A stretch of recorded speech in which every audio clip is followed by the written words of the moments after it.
நான் பிரம்மம். ஐ ஆம் that. ஸ்ரீ நிசர்கதத்த மகாராஜ். 6. தியானம்.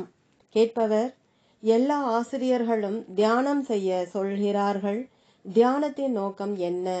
மகாராஜ்: நமக்கு புலன் உணர்வுகளாலும் செயல்களாலும் ஆகிய புற உலகத்தை பற்றி தெரியும். ஆனால் எண்ணங்களாலும் உணர்ச்சிகளாலும் ஆகிய அக உலகத்தை பற்றி சிறிதளவே தெரியும்.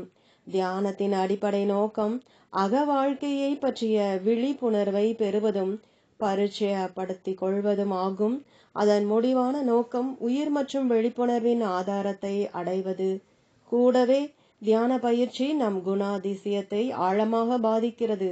நாம் அறியாதவற்றிற்கு அடிமைகள், நாம் அறிந்தவற்றிற்கு எஜமானர்கள். நமக்குள் உள்ள தீய பழக்கங்களையும் பலவீனங்களையும் நாம் கண்டுபிடித்து அதன் காரணங்களையும் செயல்பாடுகளையும் புரிந்து கொள்கிறோம். அவற்றை தெரிந்து கொள்வதாலேயே அவற்றை வெற்றி கொள்வோம். விழிப்புணர்வற்றதை விழிப்புணர்வுக்கு கொண்டு வந்தால் கரைந்துவிடும். விழிப்புணர்வற்றது கரையும் போது சக்தி வெளிப்படுகிறது. மனம் நிறைவாக உணர்கிறது. சாந்தம் அடைகிறது. கேட்பவர்: சாந்தமான மனதால் என்ன பயன்? மகாராஜ்: மனம் அமைதியாக இருக்கும்போது நம்மை தூய சாட்சியாக அறிகிறோம்.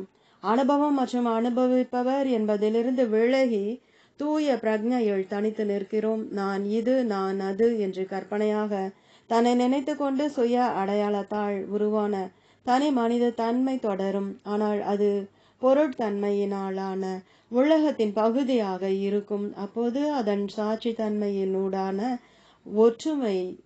ஒருமை தன்மை போய்விடும். கேட்பவர்: எனக்கு தெரிந்தவாறு நான் பல நிலைகளில் வாழ்கிறேன். ஒவ்வொரு நிலையில் வாழவும் சக்தி தேவைப்படுகிறது. நபர் தன்மை அதன் இயல்பினால் ஒவ்வொன்றிலும் மகிழ்ச்சியுறுகின்றது. அதனால் அதனுடைய சக்தி வெளியேறுகிறது.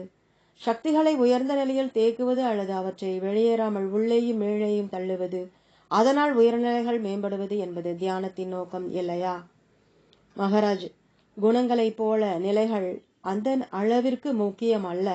தியானம் ஒரு சாத்வீகமான செயல். தாமச மற்றும் ராஜச குணங்களை முழுவதும் நீக்குவதே அதன் குறிக்கோள். தூய சாத்வீகம் என்பது சோம்பேறித்தனத்திலிருந்தும் அமைதியற்ற நிலையிலிருந்தும் பூரணமான சுதந்திரம் அடைவதாகும். கேட்பவர்: சாத்வீகத்தை எப்படி வலிமை மற்றும் தூய்மைப்படுத்துவது? மகாராஜ்: சாத்வீகம் எப்போதும் தூயது மற்றும் உறுதியானது. அது சூரியனை போன்றது. பார்ப்பவரின் கோணத்தில் அது மேகத்தாலும் தூசிகளாலும் மூடப்பட்டிருப்பதாக தோன்றும். மறைப்பதற்கான காரணத்தை களை சூரியனை விட்டுவிடு. கேட்பவர்: சாத்வீகத்தின் பயன் என்ன?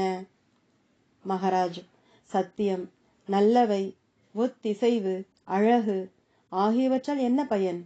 அவற்றின் குறிக்கோள் அவையே. முழு பிரக்ஞையில் அனுபவப்படும் போது அவற்றை அவையாகவே விட்டுவிட்டால், குறுக்கிடாமல் இருந்தால், ஒதுக்கப்படாமலும் வேண்டப்படாமலும் உருவகப்படுத்தப்படாமலும் இருந்தால் அவை தன்னிச்சையாகவும் சிரமமில்லாமலும் பரிணமிக்கின்றன. அந்த பிரக்ஞையே சாத்வீகம். அது பொருட்களையும் மனிதர்களையும் உபயோகப்படுத்துவதில்லை, அவற்றை நிறைவு செய்கிறது. கேட்பவர்: என்னால் சாத்வீகத்தை மேம்படுத்த முடியாததால் தாமச மற்றும் ராஜச குணங்களை மட்டும் கையாள்வதா? அவற்றை எப்படி கையாள்வது? மகாராஜ்: உன் உள்ளும் உன் மேலும் அவற்றின் தாக்கத்தை கவனிப்பதால். அவை இயங்குவதை கவனி.